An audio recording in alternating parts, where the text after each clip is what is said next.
Hello friends, स्वागत है आप सभी का हमारे यूट्यूब चैनल शिक्षक मित्र पर। मैं हूं शेखर और आज हम चर्चा करने वाले हैं आरटी एक्ट 2009 यानी निशुल्क एवं अनिवार्य शिक्षा अधिकार अधिनियम 2009 के बारे में। तो आप सभी जानते होंगे C TET, CG TET, MP TET, UP TET सहित सभी शिक्षक भर्ती परीक्षाओं में आरटी एक्ट 2009 से लगभग 1 से 2 प्रश्न हमेशा पूछे जाते हैं। इसी को ध्यान में रखते हुए आप सभी अभ्यर्थियों के लिए यह वीडियो तैयार की गई है। इसमें आपको आरटी एक्ट 2009 के सभी महत्वपूर्ण बिंदुओं को विस्तार पूर्वक समझाया गया है। भारत में लगभग 6 से 14 वर्ष के प्रत्येक बच्चे को निःशुल्क और अनिवार्य शिक्षा प्रदान करने के लिए शिक्षा का अधिकार अधिनियम 2009 लागू किया गया है।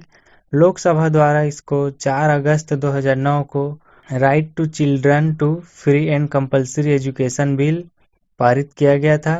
इस अधिनियम के अनुच्छेद 21A के अंतर्गत बच्चों को निःशुल्क व अनिवार्य शिक्षा का प्रावधान है और यह पूरे देश में 1 अप्रैल 2010 से लागू किया गया है। इस अधिनियम का नाम है the right of children to free and compulsory education act 2009 यानी निःशुल्क और अनिवार्य बाल शिक्षा का अधिकार अधिनियम 2009। तो चलिए आरटी एक्ट के बारे में आगे जिन बिंदुओं के बारे में पढ़ेंगे उन बिंदुओं को देख लेते हैं। तो पहला है आरटीई यानी राइट टू एजुकेशन का प्रस्तावना, उसका उद्देश्य, उसके ऐतिहासिक तथ्य और उसके निर्माण की प्रक्रिया, विशेषताएं, अध्याय, धाराएं एवं नियम और महत्वपूर्ण बिंदु। तो चलिए प्रस्तावना देखते हैं। संविधान विकास के समान अवसर की गारंटी देता है, अतः यह सरकार का उत्तरदायित्व है कि आजीविका की दौड़ में राष्ट्र के यानी देश के सभी बच्चों को, चाहे वे धनी परिवार के हों या निर्धन परिवार के, समान अवसर सभी को दिए जाएं। देश के बच्चों को मजबूत, साक्षर और अधिकार संपन्न बनाने का मार्ग प्रशस्त करना क्या है सरकार का प्रमुख उत्तरदायित्व है। देश के सभी बच्चों को गुणवत्तापूर्ण और अनिवार्य शिक्षा प्रदान करना तथा ज्ञान, कौशल और मूल्य से लैस कर उन्हें भारत का प्रबुद्ध नागरिक बनाना ही सरकार का प्रमुख उद्देश्य है। स्वतंत्रता के बाद प्राथमिक शिक्षा के विस्तार के लिए सरकार द्वारा किए गए प्रयास प्रशंसनीय हैं। इसी क्रम में निःशुल्क एवं अनिवार्य शिक्षा अधिकार अधिनियम 2009 भी सरकार द्वारा किए गए प्रयासों में से एक प्रशंसनीय प्रयास है, जो 1 अप्रैल 2010 को पूरे देश में लागू हुआ और यह संविधान के 86वें संशोधन का ही एक परिणाम है। तो चलिए इसके उद्देश्य को देख लेते हैं। तो आरटी एक्ट 2009 का एकमात्र उद्देश्य था 6 से 14 वर्ष के सभी बच्चों को मुफ्त एवं अनिवार्य शिक्षा उपलब्ध कराना। इसके तहत सभी बच्चों को जो किसी वजह से स्कूल से वंचित या शिक्षा से वंचित हैं, उन सभी को विद्यालय से जोड़ना तथा उनको मुफ्त एवं अनिवार्य शिक्षा प्रदान करना, इसका क्या है एकमात्र उद्देश्य है। तो चलिए इसके ऐतिहासिक तथ्य को जान लेते हैं। बुनियादी शिक्षा। सबसे पहले महात्मा गांधी द्वारा बुनियादी शिक्षा प्रणाली अपनाई गई थी। इस प्रणाली के अंतर्गत जन्म से लेकर 7 वर्ष तक के बालक बालिकाओं को शिक्षा का अधिकार प्रदान किया जाना चाहिए। भारत में निःशुल्क एवं अनिवार्य शिक्षा की सर्वप्रथम मांग 18 मार्च 1910 को गोपाल कृष्ण गोखले ने इंपीरियल लेजिस्लेटिव असेंबली से की, लेकिन इस मांग को क्या है स्वीकार नहीं किया गया। इसके बाद वर्धा समिति 1931 अध्यक्ष जाकिर हुसैन ने भी 7 वर्ष तक की क्या है निःशुल्क शिक्षा की मांग की। हरटांग समिति 1929 की सिफारिश के आधार पर प्राथमिक शिक्षा के सार्वभौमिकरण पर क्या है बल दिया गया था, परंतु इसे भी अनिवार्य रूप से लागू नहीं किया गया। बाद में सर्व शिक्षा अभियान SSA के द्वारा प्रारंभिक शिक्षा का अनिवार्य सार्वभौमिकरण स्वीकार किया गया था। 1944 में सार्जेट योजना आई थी, जिसका उद्देश्य 6 से 14 वर्ष के बालक बालिकाओं को निःशुल्क एवं अनिवार्य शिक्षा प्रदान की जाए। कोठारी आयोग कोठारी शिक्षा आयोग 1964 से 66 अध्यक्ष दौलत सिंह कोठारी ने भी 14 वर्ष तक बालक के लिए निःशुल्क और अनिवार्य शिक्षा की मांग की। राष्ट्रीय शिक्षा की नीति 1986 में 6 से 14 वर्ष के बालकों के लिए निःशुल्क शिक्षा की मांग की गई। इस नीति में इस बात पर बल दिया गया कि शिक्षा पर बजट का 60% हिस्सा खर्चा किया जाए। स्वतंत्र भारत की पहली शिक्षा नीति 24 जुलाई 1768 को आई, जिसका श्रेय प्रधानमंत्री इंदिरा गांधी को दिया जाता है। शिक्षा को अधिकार के रूप में आधार प्रदान करने का कार्य 86वें संविधान संशोधन 2002 के द्वारा किया गया। भारतीय संविधान के भाग 3 में अनुच्छेद 21A के अंतर्गत शिक्षा के अधिकार का वर्णन किया गया। वर्तमान में शिक्षा समवर्ती सूची का विषय है माध्यमिक शिक्षा आयोग 1952 से 53, जिसके अध्यक्ष लक्ष्मण स्वामी मुद्रालिया ने शिक्षा समीपवर्ती सूची को शामिल करने की सिफारिश की। इसी आयोग के सिफारिश के आधार पर 4 दिसंबर 1857 को जयपुर में माध्यमिक शिक्षा बोर्ड को स्थापित किया गया। RTE को 2 जुलाई 2009 को केंद्रीय बजट ने पारित किया। 26 जुलाई 2009 राज्यसभा ने पारित किया। 4 अगस्त 2009 को शिक्षा का अधिकार 2009 पारित हुआ। 26 अगस्त 2009 को राष्ट्रपति इंदिरा गांधी ने अनुमति प्रदान की। 27 अगस्त 2009 को भारत सरकार के राजपत्र में प्रकाशित हुआ और अंततः 1 अप्रैल 2010 को सारे देश में लागू हो गया। तो चलिए RTE एक्ट के निर्माण को देखते हैं। 1 अप्रैल 2010 को निःशुल्क और अनिवार्य बाल शिक्षा का अधिकार अधिनियम 2009 को जम्मू एवं कश्मीर को छोड़कर सारे देश में लागू कर दिया गया। यह अधिनियम 6 से 14 वर्ष के आयु वर्ग के सभी बच्चों को निःशुल्क और अनिवार्य शिक्षा प्रदान करने हेतु विभिन्न प्रावधानों एवं उन प्रावधानों को सफलतापूर्वक पूर्ण करने के लिए कर्तव्य एवं दायित्वों का निर्धारण करता है। इस अधिनियम के लागू होने के बाद 6 से 14 वर्ष तक के प्रत्येक बच्चे के लिए शिक्षा का अधिकार मौलिक अधिकार है तथा सभी बच्चों को कक्षा 8वीं तक निःशुल्क शिक्षा उपलब्ध कराने का दायित्व किसका है? राज्य का है। पूर्व में सन 1948 में संविधान सभा के सामने भी शिक्षा को मौलिक अधिकार बनाने की मांग उठी थी, लेकिन तब उन्होंने इसे मौलिक अधिकार न मानते हुए नीति निर्देशक सिद्धांतों की सूची में रखा और अनुच्छेद 45 में लिखा कि राज्य इस संविधान के लागू होने के 10 वर्ष की अवधि में सभी बच्चों के लिए जब तक वे 14 वर्ष की आयु तक को प्राप्त नहीं कर लेते निःशुल्क और अनिवार्य शिक्षा उपलब्ध कराने का प्रयास करेगा। 26वें संवैधानिक संशोधन 2002 के अंतर्गत मूल अधिकारों में अनुच्छेद 21A को जोड़ा गया, जिसमें कहा गया कि राज्य 6 से 14 वर्ष के आयु वर्ग वाले सभी बच्चों के लिए निःशुल्क व अनिवार्य शिक्षा उपलब्ध कराने का ऐसा रीति में जो राज्य विधि द्वारा अवधारित करें उपबंध करेगा। इसके साथ ही अनुच्छेद 45 के लिए अनुच्छेद स्थापन किया। चलिए RTE की विशेषताएं को देखते हैं।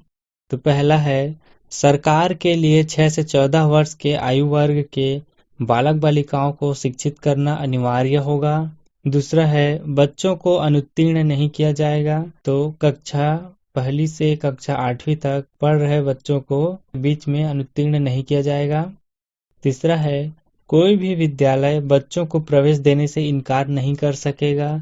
कोई भी विद्यालय में जैसे कोई बच्चा जाता है और उसके पास कोई डॉक्यूमेंट नहीं है तो उसको विद्यालय में प्रवेश देने से इनकार नहीं किया जा सकेगा, उसको प्रवेश दे दिया जाएगा। 60 विद्यार्थियों तक पढ़ाने के लिए कम से कम 2 प्रशिक्षित शिक्षक होंगे। यह 1:30 के अनुपात में होगा। खर्च का वहन केंद्र व राज्य सरकारें मिलकर करेंगी। बालकों को घर से 1 किलोमीटर के दायरे में स्कूल उपबंध कराना होगा। सत्र शुरू होने से 6 महीने बाद तक प्रवेश दिया जाएगा। निजी महाविद्यालयों में 25% सीट गरीब बच्चों के लिए आरक्षित होंगी और स्थानीय जो प्राइवेट स्कूल होंगे उसमें 25% सीट किनके लिए होंगे? गरीब वर्ग के बच्चों के लिए आरक्षित होंगी।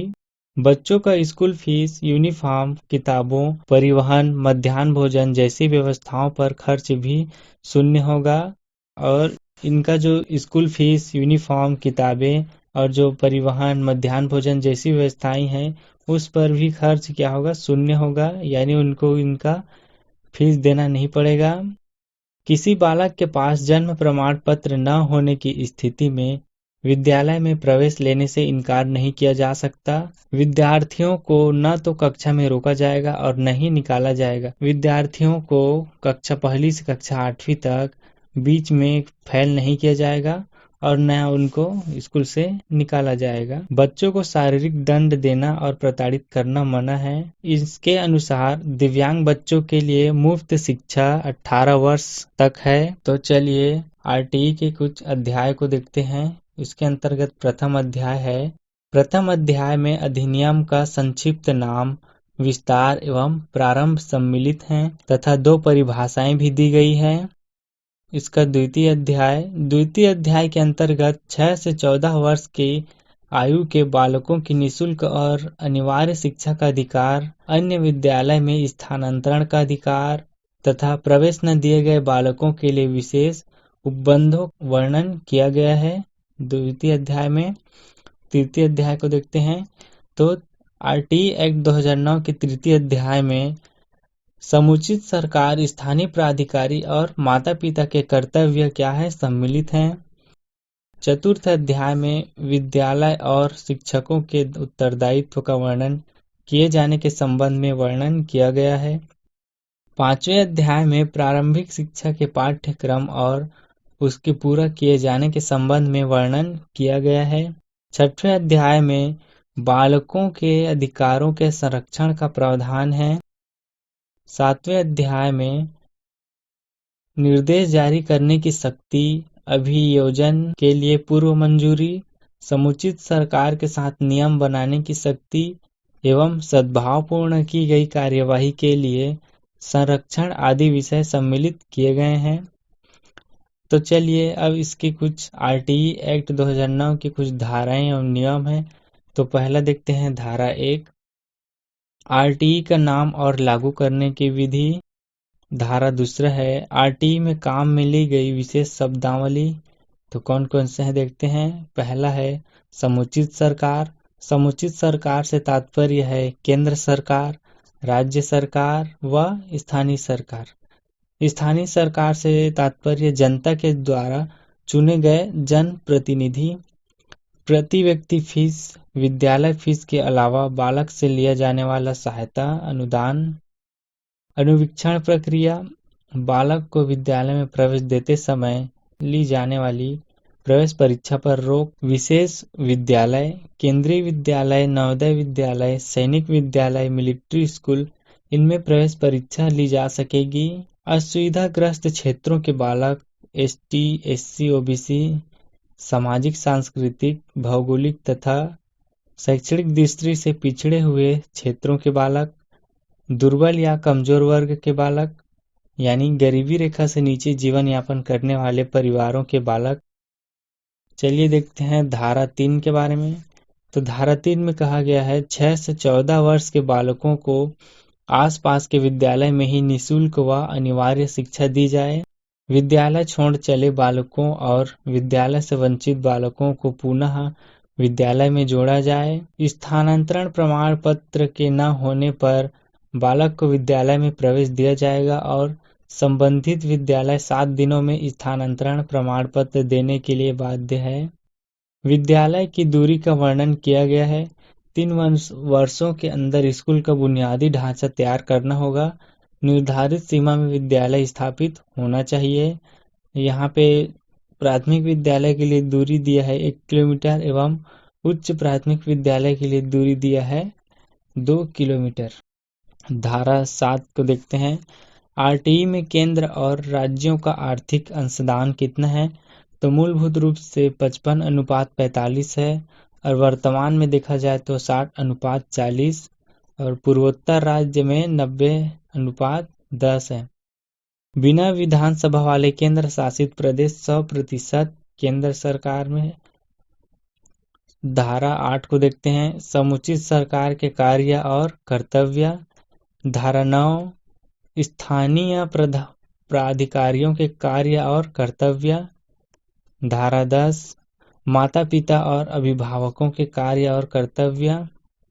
धारा 11, 3 से 6 वर्ष के बालकों को पूर्व विद्यालय शिक्षा देने से की गई व्यवस्था समुचित सरकार द्वारा की जाएगी।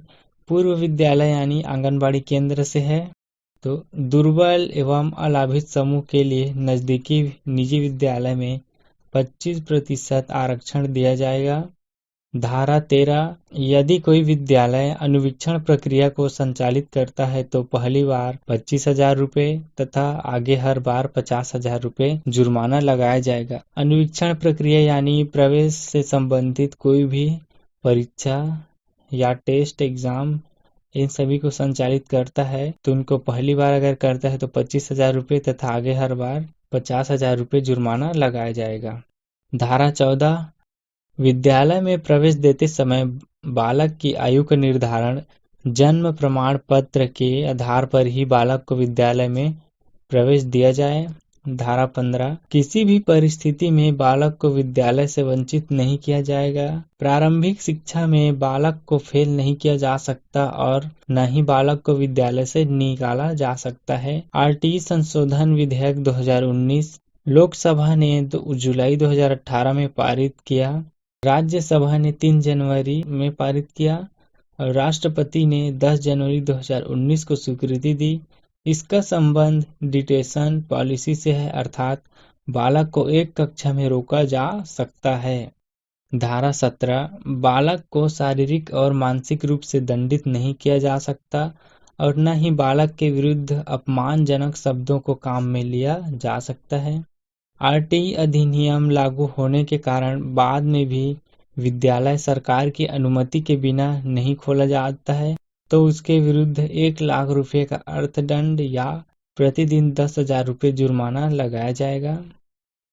धारा 19, विद्यालय की भौतिक सुख सुविधाओं का वर्णन किया गया है जिसे विद्यालय आरटीई अधिनियम लागू होने के 3 वर्ष में क्या करेगा, प्राप्त करेगा। और धारा 20, केंद्र सरकार आरटीई में संशोधन कर सकती है। धारा 21, विद्यालय प्रबंधन समिति का वर्णन, प्रत्येक विद्यालय एक विद्यालय समिति का गठन करेगा। समिति में कम से कम 3/4 सदस्य माता पिता या संरक्षक होंगे। 50% स्त्रियां समिति की सदस्य होंगी। इसके सदस्य बालकों के माता पिता या संरक्षकों के निर्वाचित प्रतिनिधि सदस्य होंगे। धारा 22, प्रत्येक विद्यालय प्रबंधन समिति एक विद्यालय विकास योजना बनाएगी। धारा 23, धारा 23 की उपधारा 1 के अनुसार नियुक्त शिक्षक विद्यालय में उपस्थित होने में नियमितता तथा और समय का पालन करेगा। धारा 24, अध्यापक के कार्य और कर्तव्य। नोट, राष्ट्रीय पोषाहार कार्यक्रम 15 अगस्त 1995 से तमिलनाडु से शुरू किया गया। धारा 25, आरटीई में अध्यापक विद्यार्थी अनुपात सामान्य अनुपात 1:40 है, लेकिन विद्यार्थियों की संख्या के आधार पर इसको क्या है, परिवर्तन किया जा सकता है। तो यहाँ पे दिया गया है, विद्यार्थी अगर 60 हो तो अध्यापक 2 होने चाहिए। यदि विद्यार्थियों की संख्या 61 से 90 के बीच है तो अध्यापक की संख्या 3 होनी चाहिए। यदि विद्यार्थियों की संख्या 91 से 120 है तो अध्यापक की संख्या 4 होनी चाहिए। यदि 120 से 200 के बीच छात्र विद्यार्थियों की संख्या है तो अध्यापक 5 होने चाहिए। धारा 25, 200 प्लस विद्यार्थी होने पर अध्यापक विद्यार्थी पुनः 1:40 रहेगा। प्राथमिक विद्यालय में अध्यापक विद्यार्थी अनुपात 1:30 होगा। प्राथमिक विद्यालय में सत्र में कार्य दिवस व घंटा 200 दिन व 800 घंटे। उच्च प्राथमिक विद्यालय के लिए 220 दिन व 1000 घंटा। आरटीई में एक सप्ताह में एक अध्यापक के कार्य घंटा 45 घंटा होना चाहिए। धारा 26, सरकारी विद्यालयों में कुल स्वीकृत पदों में से 10% से अधिक पद खाली ना रहें। सरकारी अध्यापक को जनगणना, आपदा प्रबंधन, पंचायती राज, स्थानीय नगरीय निकाय, विधानसभा और लोकसभा चुनाव के अलावा अन्य किसी कार्य में अभिनियोजित नहीं किया जाएगा।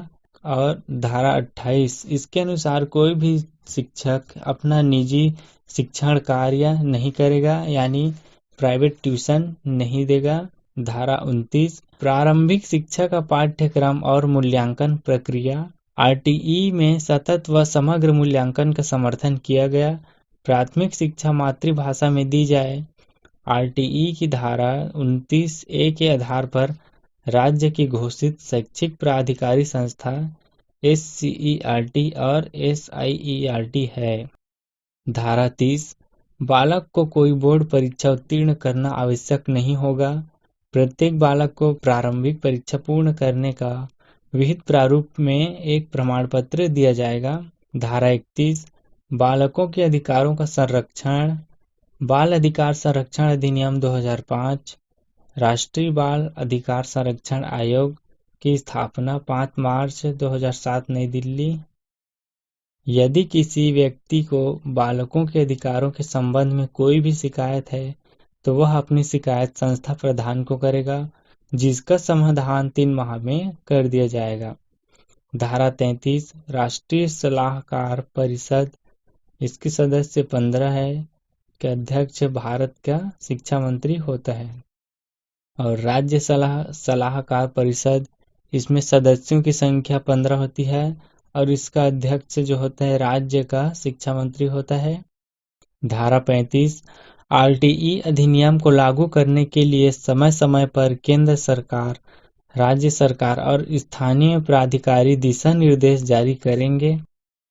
धारा 36 यदि कोई विद्यालय प्रति व्यक्ति फीस लेता है तो अनुवीक्षण प्रक्रिया को संचालित करता है तो अनुवीक्षण यानी कोई भी टेस्ट या एग्जाम लेता है तो उसके विरुद्ध तब तक कोई भी कार्यवाही नहीं की जा सकती जब तक सरकार के द्वारा नियुक्त किए गए व्यक्ति से अनुमति न ली जाए।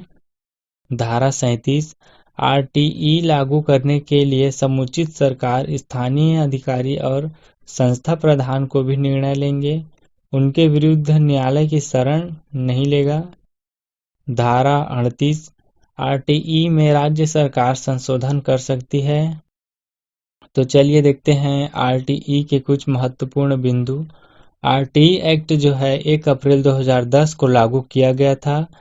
आरटीई शिक्षा का अधिकार अधिनियम 2009 संविधान के 26वें संशोधन 2002 को संशोधित कर लाया गया था और इसका एकमात्र उद्देश्य निःशुल्क एवं अनिवार्य शिक्षा यानी 6 से 14 वर्ष की आयु के बच्चों को निःशुल्क शिक्षा प्रदान करना है। 12 दिसंबर 2002 को भारत के संविधान में 26वें संशोधन किया गया और इसमें अनुच्छेद 21A को जोड़ा गया।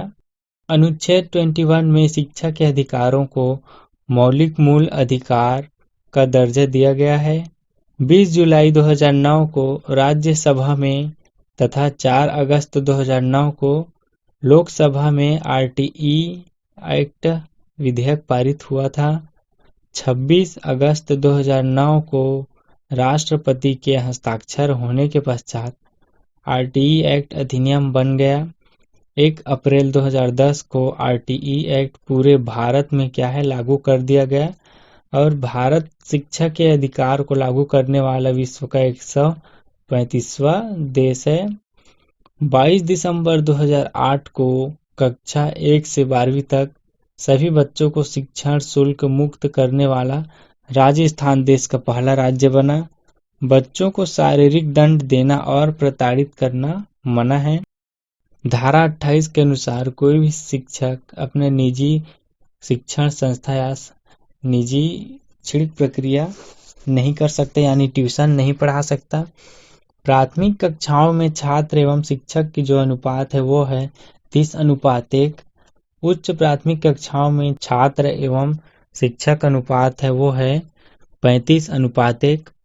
यदि कक्षा 1 से 8वीं तक प्रवेश दिए गए बच्चों की संख्या 200 से अधिक है तो विद्यार्थी एवं शिक्षक का अनुपात 40:1 होगा। प्राथमिक स्तर पर 150 से अधिक बच्चे हों तो इसके लिए प्रावधान एक प्रधानाध्यापक और 5 शिक्षक होंगे। शिक्षक के लिए सप्ताह में न्यूनतम 45 घंटे कार्य होगा और प्राथमिक स्तर पर न्यूनतम शैक्षणिक घंटे व कार्य दिवस 800 घंटे व 200 दिन और कक्षा 8 तक के बच्चों को निष्कासित नहीं किया जाएगा। कक्षा 1 से 5 तक के बच्चों को घर से विद्यालय की दूरी 1 किलोमीटर होनी चाहिए। दिव्यांग बच्चों के लिए मुफ्त शिक्षा 18 वर्ष तक। तो वीडियो अच्छा लगा होगा दोस्तों, तो धन्यवाद। मिलते हैं अगली वीडियो में।